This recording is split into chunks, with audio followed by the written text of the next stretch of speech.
Mini episode 268 of the FDH Lounge is brought to you by Outside the Box Score, your home on the web for entertaining sports columns and videos. Follow them on the web at OutsideTheBoxScoreblog.com. The FDH Lounge. You want to schedule your life around it. A long time ago, on a gloomy, wet Cleveland spring night, two men stand alone amidst the late-night drizzle. Their voices echo across the vacant station parking lot as they debate the merits of the great American radio show that have been missing for far too long. On that night, an idea was born. That idea became the FDH Lounge.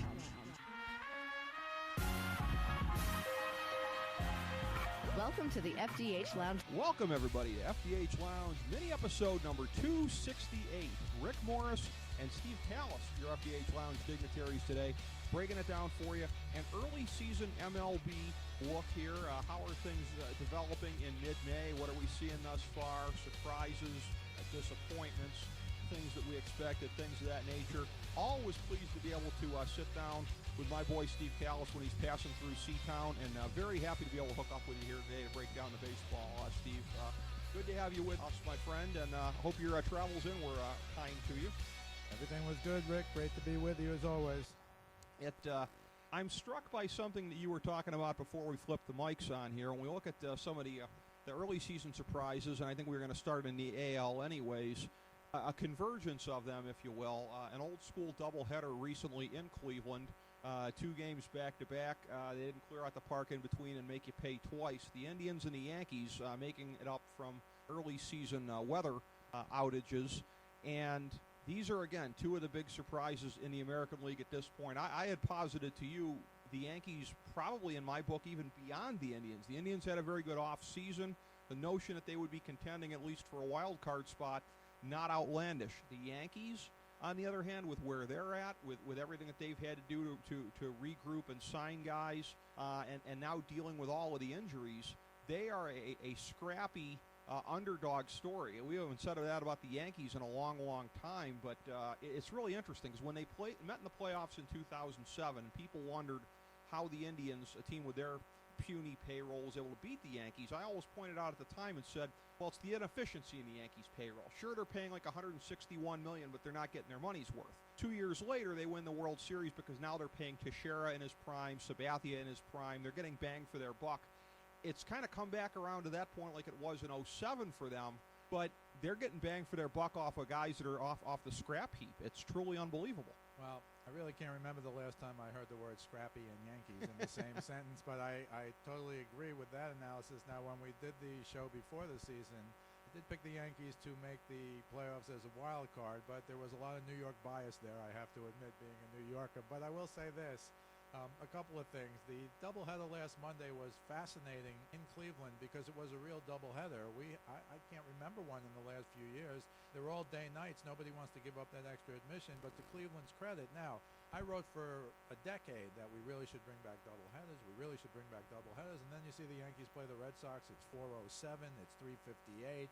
And eventually I thought, well, you know what? Maybe not, because a doubleheader now might be 8.5, 9 hours with the break in between. But as you know, the Cleveland Yankee doubleheader this past Monday was in total, including the break, was about 5 hours and 50 minutes, maybe 6 hours tops, and that's very reasonable. So I think it was fantastic. I don't think you'll see many of them. We've talked about getting more open days in the schedules. I think they should at least do day-night doubleheaders so that these guys don't have to play the last 30 days of the year, which they often do now because of rainouts. Having said that, and to go back to scrappiness in New York Yankees, I did want to read the lineup for the New York Yankees, that second game of the doubleheader last Monday. And, you know, I don't know if you know more than 3 or 4 of these guys. Brett Gardner, Jason Nix, Robinson Cano, Vernon Wells, Lyle Overbay. And here comes the bottom 4 of the New York Yankees lineup this past Monday. Ben Francisco, Corbin Joseph, Alberto Gonzalez, Weston Romine. You're going, who, what, where? I'm sorry, is that the Staten Island Yankees? and the infield, to make it even more, you know, where's A-Rod, where's Jeter? Cano was the DH that day, Teixeira. The infield was Lyle Overbay at first, Corbin Joseph at second, Alberto Gonzalez at short, Jason Nix at third. I mean, these are unfathomable. You're right. It's AAA stuff. It's amazing. But I give Joe Girardi, I know we're going to talk about Terry Francona, but I give Joe Girardi in incredible credit, and Brian Cashman as well, who's been under a lot of fire in New York. But what he's done this year, specifically with the pickups of Vernon Wells and Lyle Overbay, those guys other than Cano are the two most valuable position players for the Yankees this year. And who would have thought you would ever say something like that? Exactly, and it shows you the about face on the part of the front office. They let Russell Martin go to Pittsburgh. When's the last time Pittsburgh outbid them for a player? And then when they got truly desperate after Granderson went down, then it becomes, okay, we got to have Vernon Wells. We got to bite that financial bullet. And, again, he has produced very well for them. And Robinson Cano, it's interesting that coming into this year, and I mean, I guess Granderson may have something to say about it when he comes back, but I had the sense that he was their best player. This was his team at this point. I mean, you can talk all you want about, Derek Jeter and the shadow that he casts, but there's only so much of a shadow you can cast in my book if you're clearly not the best player on the team anymore. I thought it was Cano's team already, and very interesting for a guy in his contract year. I mean, there's no way at this point they can let him go, as he's become one of the dominant players in baseball and putting up a very good case for MVP by the way that not only he's playing, but the team around him is responding. No question, and Cano had that nightmare playoffs. I think he was 3 for 40 last year. It was hard to fathom, but he played great in that World Baseball Classic. Got off to a minorly slow start, but now he's been ripping the ball. And not only is he the best player on the team, and I agree with you from a playing perspective, it's his team. Frankly, he's the only healthy good guy on the team when you think about it. Again, Wells and Overbay have been great, but look at the names we just mentioned before. All of those guys, they're top players who came back. A bunch of them didn't come back, obviously, but again, Jeter and Teixeira and A-Rod, these guys all, for sure, A-Rod and Jeter on the very downside, I think. Teixeira, you hope he comes back. But as we talked about off the air, these wrist injuries and hand injuries and even shoulder injuries, we'll talk about Matt Kemp later, I'm sure. It strikes me as these position players who are great hitters, when they have especially a wrist injury, I think Vernon Wells is the perfect example.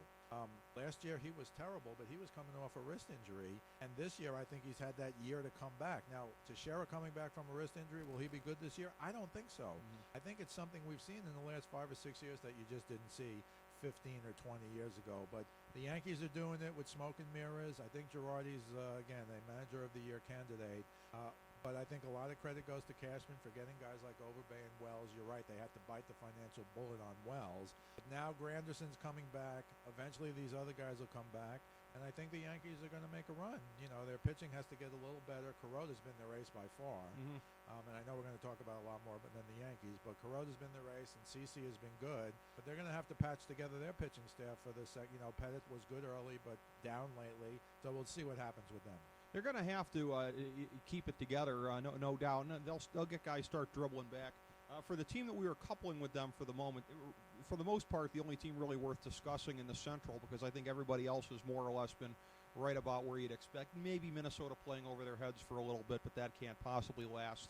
And even at their best, they've been mediocre in terms of record. The Cleveland Indians, my Cleveland Indians, who, again, truth be told, as anybody knows who's been listening, I've been railing about and bitter about for the better part of a decade now, but they finally did what I wanted in the offseason, got themselves at least into some semblance of the bell curve in terms of major league salaries here. You bring in Swisher and Bourne and everybody else. Didn't do as much in the way of pitching, and that was one of the things that was questioned.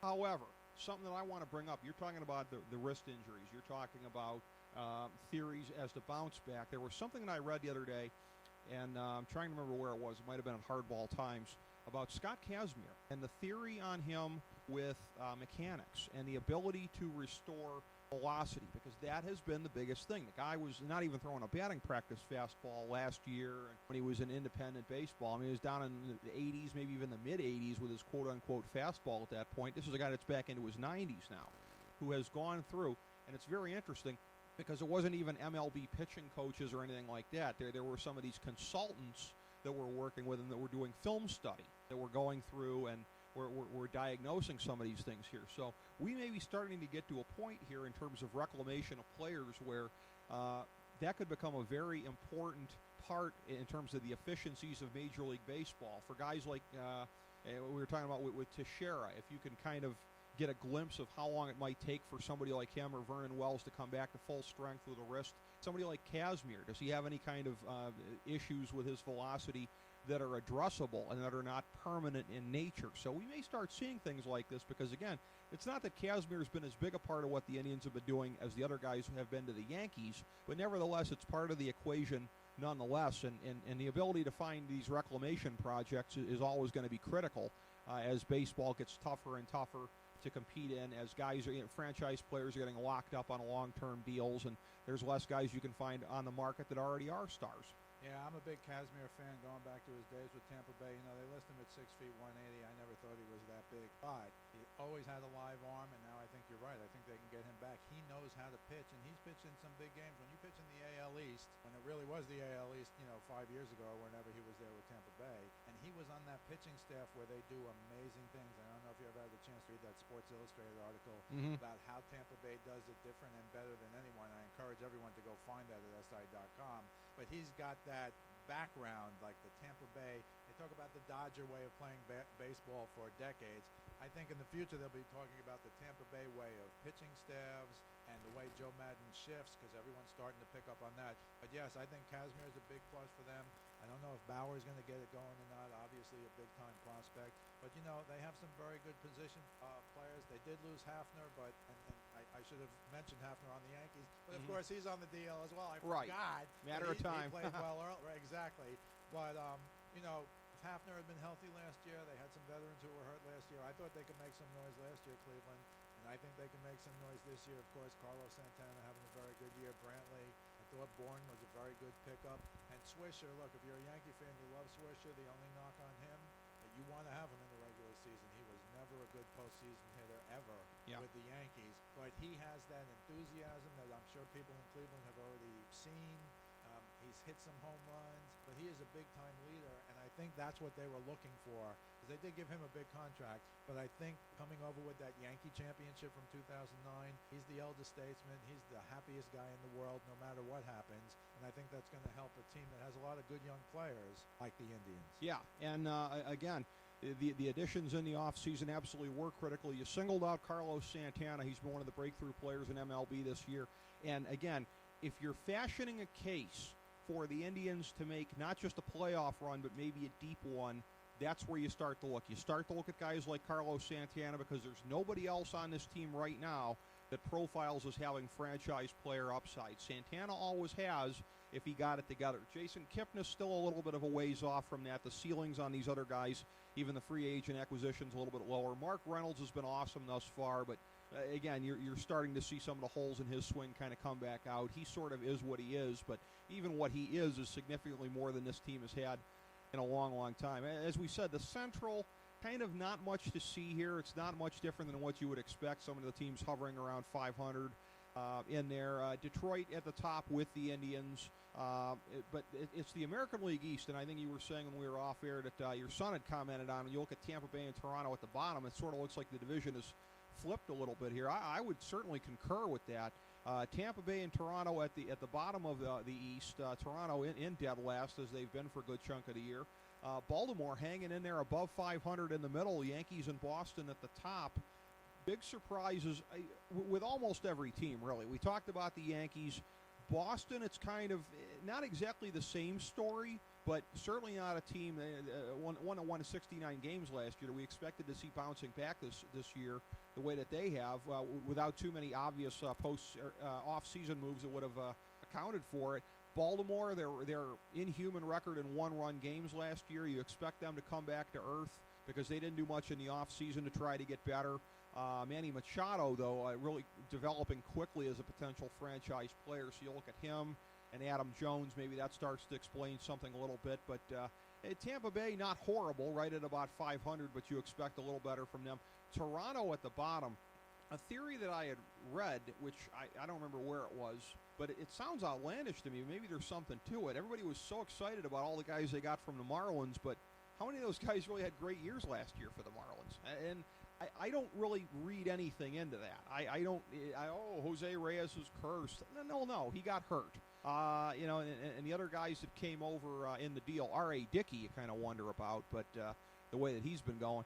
But this entire division has been the most puzzling one in baseball, and there were those of us that expected potentially a five-way scrum for first in this thing, and I think we're going to see it before it's all said and done. Well, Reyes has only played 10 games this year, obviously on the DL. You know, you had questions, could Burley, could Dickey, Josh Johnson, could any of them play in the AL East? Dickey got off to a bad start. He's a little better now, but, you know, I have to say, and I love Dickey, and he was great last year for the Mets. Not good, obviously. But sometimes you get the knuckleball going in the right ballpark at the right time. You know, he said he hates to pitch in Colorado.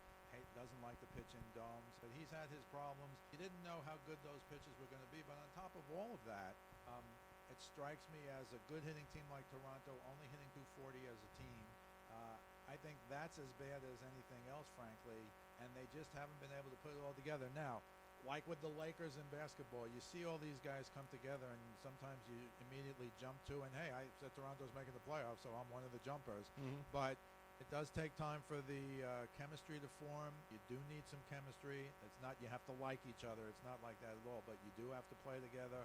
R.A. Dickey was having trouble getting a catcher who can catch him, for example. And there's been a lot of issues up there. So I think they're going to have their problems. And again, Reyes isn't even back yet. But when you look at, Encarnacion and Batista, it kind of makes you shake when you look at them as a lineup. Pitching. We always talk about pitching. Now, Tampa Bay, oddly enough, you probably know David Price, I think today or yesterday, went on the DL. He's having a miserable season. And you know that Tampa Bay's not going to score, but I thought with Price at the helm, Cy Young winner, that they would have enough pitching. You thought they were going to win all the 2-1, 3-2 games. And now they might have some more problems as well. When you take David Price out, that's a big issue. The biggest surprise to me is, I think to you, Rick, has been the Red Sox. Mm-hmm. I don't know if they can keep it going. Big Papi has been unconscious offensively. Their pitching has been good. Buchholz has been unbelievable. I remember just happened to be in New England turning a TV on in Nantucket when Buchholz threw that no-hitter. Mm-hmm. Seems like it was 7 years ago now. It might have been, it's like at least 5 or 6. Yeah. And he has never come around, but poof, here he is this year. I personally don't think they, recently they went 2-9 and now they've won 2 in a row. But they're like 4-11, 4-10 their last 14 or 15. So they, even though they're still up there for first, they were so far ahead. They're kind of coming back to the pack. I don't know if it's going to reverse the way that we thought it would, but I think it's going to be, a lot closer. In Baltimore, I think Buck Showalter is one of the best managers of baseball and has been since the mid-'90s when he set the Yankees up for Joe Torre to go win those 4 World Series in 5 years. So I think they're going to be around. I don't know if it's going to be a 5-team race because I don't know if Toronto's going to get back into it. They have to get healthy, and all those pitchers they got have to pitch better. And, it's hard to put your finger on it. Is Johnson, he's not Josh Johnson of 3 years ago. No. Is Burley, Burley threw a perfect game, but Burley hasn't been great for a while, and Dickey can't remotely duplicate what he did last year. 2 of the key guys probably in the entire division are pitchers that you mentioned. R.A. Dickey, the big thing with him, I think this is one of the biggest issues. The thing that made him so dominant last year and plausible to a lot of people as a Cy Young candidate for years to come is the almost unprecedented speed he had on the knuckleball. Right. If you can throw a knuckleball 80, you are going to be unhittable. And if you can control it, that's the proviso. Hasn't had the same kind of speed this year. So he's going to be a big key to this thing. Tampa Bay, let's talk about this as well. Matt Moore. Because if David Price comes back and is doing what he can do, that 1-2 combo of David Price and Matt Moore, there are not a lot of teams in baseball that can potentially stand up to that if you believe that Moore has turned the corner and started to become what he's capable of, and I am one of those people that subscribes to that. I don't disagree with that at all, and I'll even point back to the Yankees, Sabathia and Kuroda. Kuroda's easily been their number one. You expect more from Sabathia. He's usually better as the weather warms up, and they would have also a similar 1-2 punch, but I think a lot has to do with other things that are happening within the division, and I think it's going to be a 4-team race. I would still keep Toronto out, only because I haven't seen Dickey become Dickey. Burley and Johnson, yeah, they used to be Johnson a 1, maybe Burley a 2, but to me they look like both 3s or lower now. They don't have the number 1. It's hard to plug a knuckleballer in as a number 1. And Dickey was that last year for the lowly Mets, of course, but I think it's a lot different. And again, you're pitching in the AL East. You're pitching with a designated hitter. I know if your knuckleball is working, it's very, very hard to hit it, but it just hasn't worked out for Dickey so far. No, it hasn't. So that's been a truly amazing downer for the good people of Toronto, watching the way that team has played. It's very interesting because, and we're going to see this when we talk about the National League as well, some of the teams over there. St. Louis and San Francisco kind of surprising on how well they've played this year. But they're the perennial powers of the last couple of years. And in that conversation, we must talk about Texas. who has been better than just about everybody in baseball thus far at this point. And again, part of that comes from Yu Darvish stepping up and really looking like a true ace at this point in his second year. But for a team that a lot of people questioned when they lost Josh Hamilton, I mean, this is I jokingly make this analogy sometimes about different players, and it's almost always hyperbole. But you look at something like that, them sending him to the Angels. Maybe this should be taken fairly literally, though, when you think about the effect on the Angels' payroll. I always laugh about putting Lennon in a boxcar and sending him to Moscow. Texas, really, isn't there something to that, Steve? Because I'm not going to blame him for the way that the Angels are playing, but I guess if you look at his effect on the payroll and their potential long-term thing, God forbid, from an Angels perspective, if it in any way complicates re-signing Mike Trout when the time comes. But, total addition by subtraction for Texas thus far. I think he's going to get it together at some point for the Angels, but he, like Pujols in his second year, a disappointing signing. Without Jared Weaver on that team, he's been hurt a good chunk of this year. They got nothing. And I say that as a guy that thought the Angels would win the American League. I thought they'd have enough pitching to go along with that offense. I've always been a big believer in Jared Weaver, but they have just been complete El Succo to this point. Yeah, I think Hamilton leaving from Texas was bad for Hamilton, not because of a contract, not even because he might still be able to play really well there, but just because it was such a comfort zone for him in Texas. And he's a guy, everybody knows his history. He had all those drug problems. He had a guy virtually had to live with him. And when you change that environment, and I'm not saying this is why he's playing poorly, I'm certainly not saying he's doing drugs or anything, but when you change what's worked for you that made you become a superstar, let's face it, this guy was a superstar. To me, there was question marks when he left, although I think I thought and certainly picked the Angels to win this division. But for Texas, Washington, everyone thinks he's a quirky guy. He's a good manager. His players play for him. You got a guy like Kinsler who wanted to leave the team last year, you recall. He's hitting 300 for them. Moreland has 9 home runs and 21 RBIs. And they still, Beltre is still a big-time 9 home runs, 26 RBIs already. They got a guy like A.J. Brzezinski to come in, catch, and I like, he's a hard-nosed guy, Brzezinski. I kind of like him there.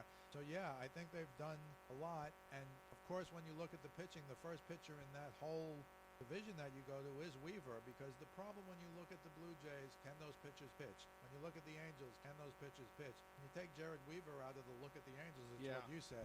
They have very, very little. So, yeah, I give Texas a lot of credit. I thought the Angels were going to win.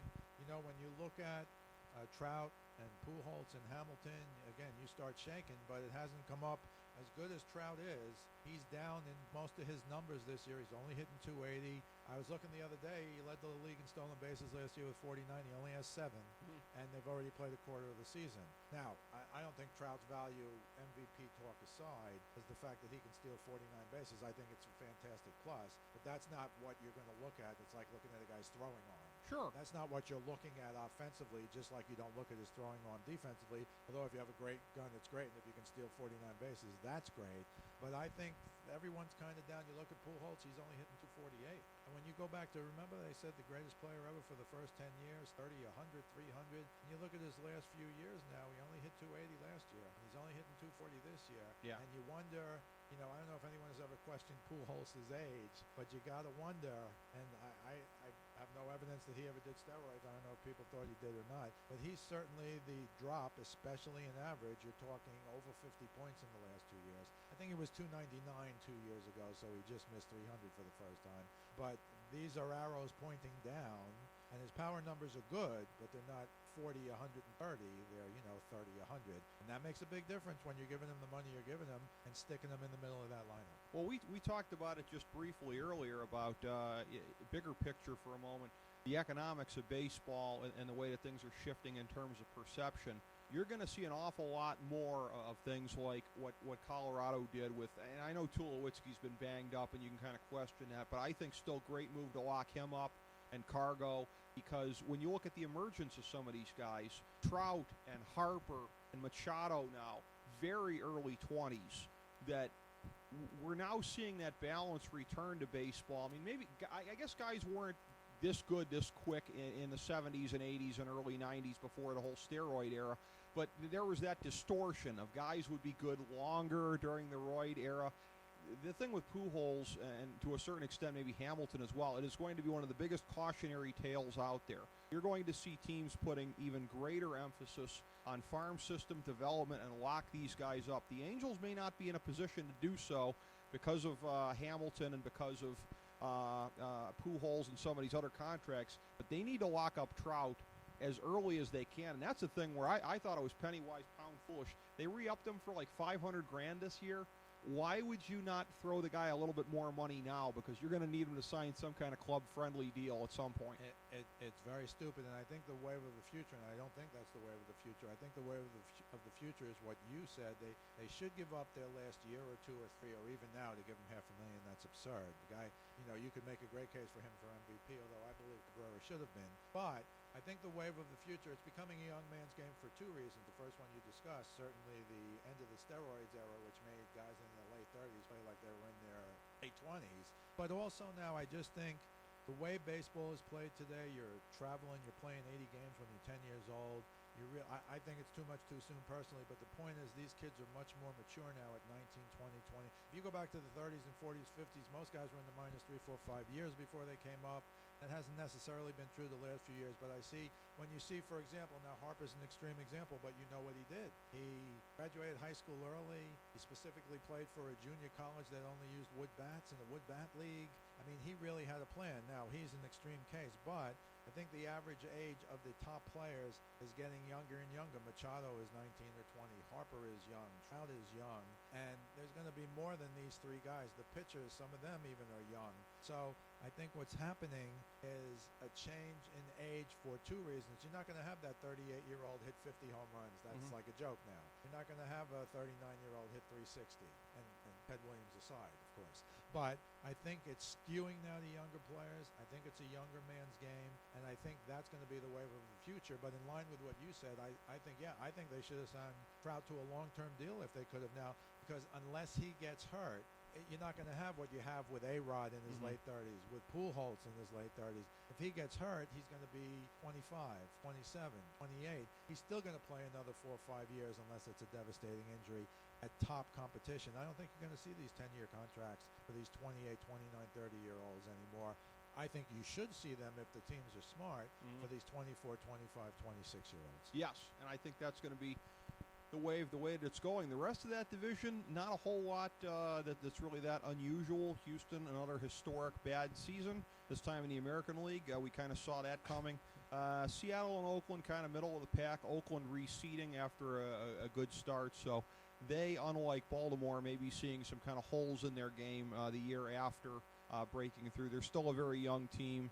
There was not much money spent in the offseason to try to make them that much better in the near future. So in the American League, that kind of wraps it up. As we bring the show to a close, we would like to extend our deepest gratitude to NBC, CBS, ABC, Fox, all Clear Channel affiliates, TNT, TBS, USA, UPN, Deadspin.com, YouTube.com, YTMND.com, MySpace.com, various blogs, Fox News, CNN, CNBC, MSNBC, IamBoard.com, Billboard.com, Google.com, ESPN, ESPN2, ESPN News, ESPN Classic, NBA TV, NFL Network, Sports Time Ohio, Athlon Magazine, Comedy Central, Cartoon Network, The Boomerang Channel, QVC, BET, The Spice Channel, Steno Notebooks, Manwich, Papermate Office Supplies, waitresses, strippers, bartenders, garbage men, janitors, microwave popcorn, the writers of The Office, Scrubs, Entourage, My Name is Earl, Oz, Metalocalypse and the Boondocks, Aquafina, and the periodic table of elements.